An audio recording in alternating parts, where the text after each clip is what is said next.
So Derek Brunson dominated Kevin Holland for a 5-round unanimous decision victory on Saturday night. It's a performance where Kevin Holland was able to show that he can talk the talk, but not necessarily walk the walk. This is the Battle Camp. My name is Rahul J. Chan. Thank you very much for joining me.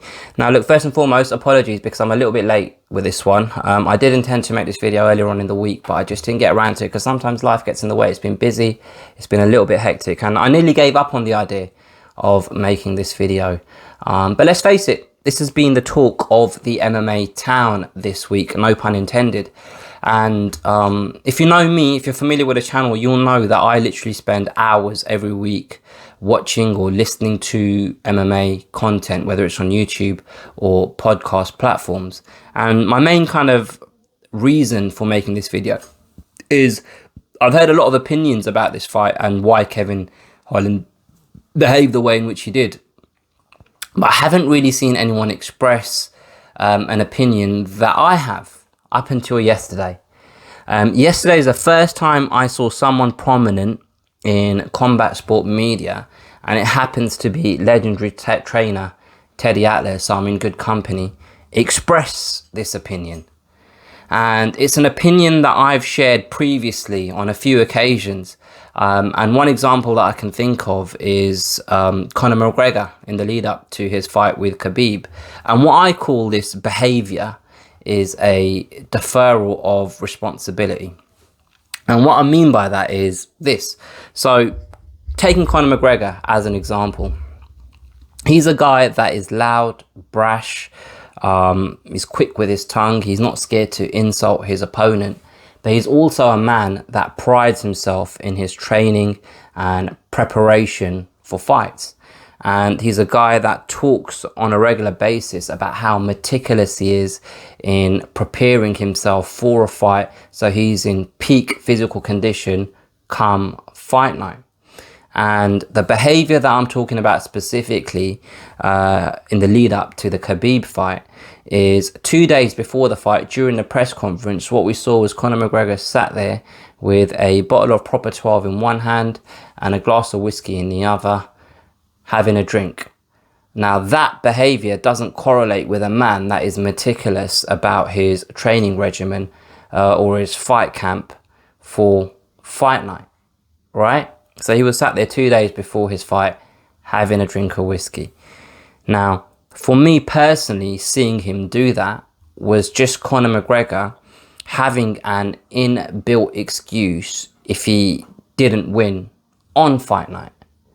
And we saw he didn't win on fight night. Khabib won that fight. And I feel like that just gave him that little window, that little crack in the window to basically say that, you know what, if I trained my hardest, if I took this 100% seriously, that fight could have gone differently. That fight could have gone differently. It's something that is just human nature. And the reason why I talk about this is I found myself doing stuff like this as I kind of got older. I found myself struggling a little bit in certain subjects when it came to, you know, studying in high school and in college, and just kind of being a bit like, all right, well, I'm not going to revise for that. Because it didn't even make any sense, right? So if you're struggling with something and you know you're going to be tested on it at a certain point in the future, you should do all you can to prepare for that test so you can be the best version of yourself. Whereas I would take a different route by saying, you know what, I'm not really going to revise, because when it comes to the test, if I don't get the result that I want, at least then I've got an excuse to say, oh, I didn't really try.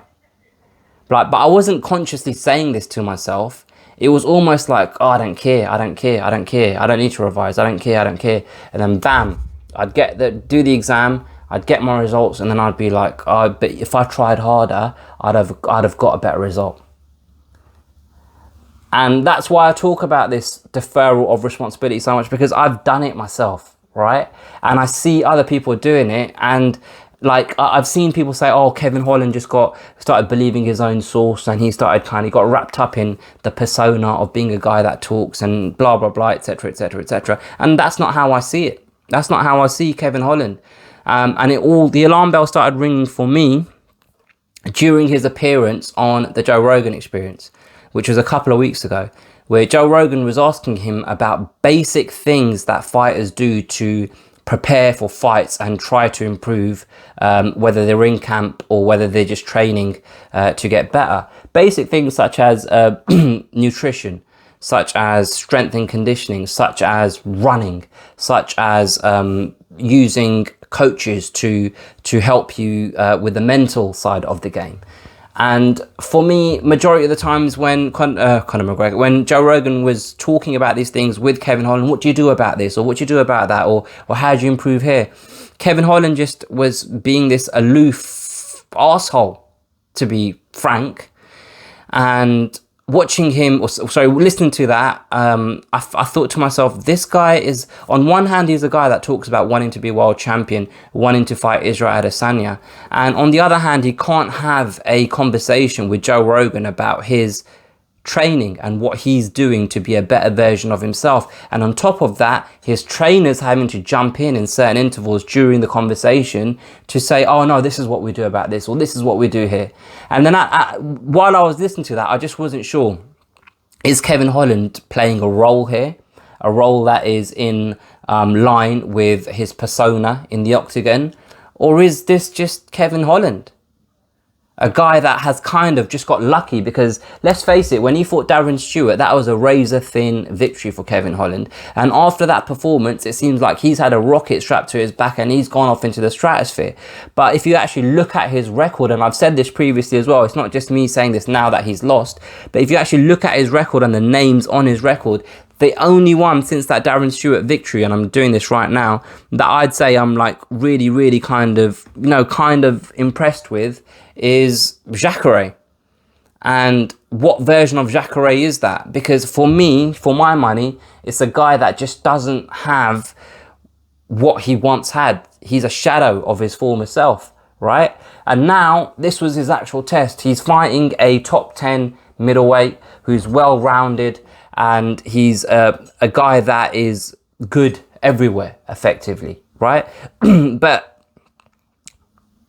we're in a position now during the fight itself, right? Kevin Holland, he's gotten taken down. I listened to an interview that he did with Ara Helwani where he basically said, we were prepared to be taken down, but we thought that Derek Brunson would advance into mount, and he didn't. He stayed in side control, and that's something we hadn't prepared for. So while I know you've only got a minute with your corner, and I know, your corner aren't going to say, oh, all you got to do is A, B, C, and D, and, he won't be able to do that to you again. But that's an opportunity for you to talk to your corner and say, this is what's happening. What should I do here? What do you suggest? Like, do you have anything you can tell me about this situation of Brunson staying in side control? But he chose to stand there and talk to Khabib. And what is the function of talking during a fight? Because for me, generally speaking, people that talk, they do it to get under the skin of their opponents. They do it to get under their opponent's skin, to get a reaction, to make them fight out of character, to make them get emotionally involved in a fight, for them, for that act to be then exposed. Like, the whole point of talking to someone is to make them behave, get angry. But Derek Brunson wasn't showing any of that. Derek Brunson did a very, very good job of ignoring all of it. So what's the point? Like, what is the point in this talking thing? What is the point in this whole gimmick?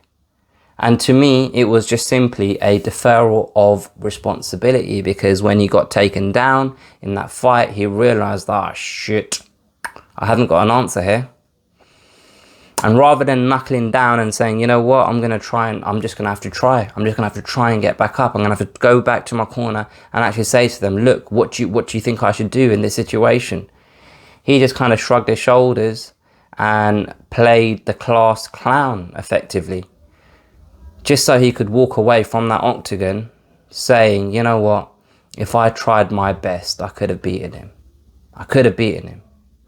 And all this, what I'm talking about, boils down to is being afraid of failure.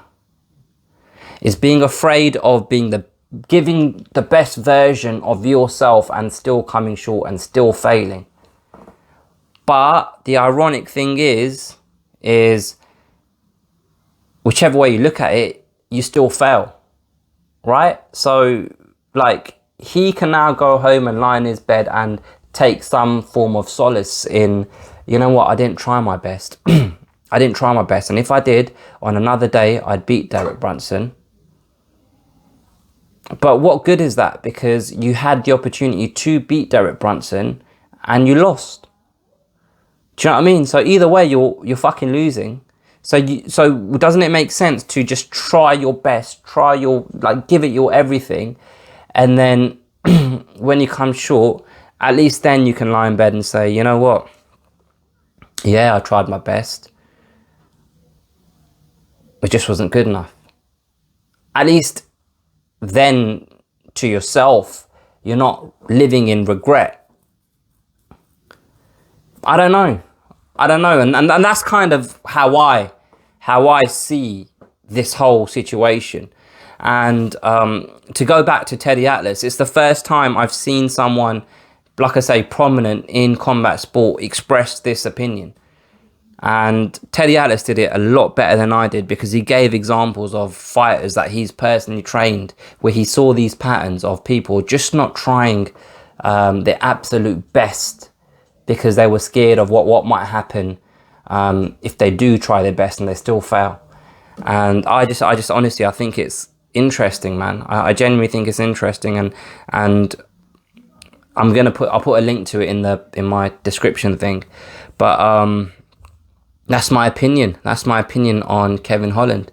That's what I think. That's why I think he continued to talk the way he did, and he behaved the way in which he did. Let me know what you guys think. Put your comments below.